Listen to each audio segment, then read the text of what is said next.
महाराष्ट्र। आणि आता बातम्या पाहूया सविस्तररित्या।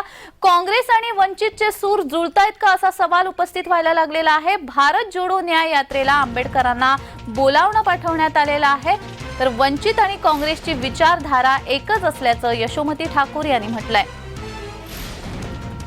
काँग्रेस आणि वंचितची विचारधारा एकच असल्याचं यशोमती ठाकूर यांनी म्हटलेलं आहे।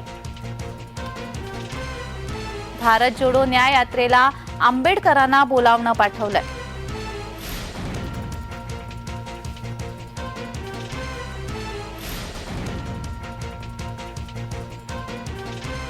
मोठ्या मनानं या सगळ्या गोष्टी एक्सेप्ट झाल्या पाहिजे।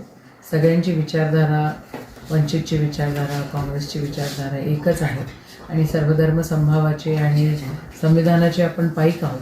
त्याच्यामुळे यायला पाहिजे आणि सोबत राहायला पाहिजे। इंडिया आघाडीमध्ये देखील ते आले पाहिजे आणि त्यांनी भारत जोडो न्याय यात्रा जी आहे त्याच्यामध्ये देखील सामील झालं पाहिजे असं आमचं मत आहे।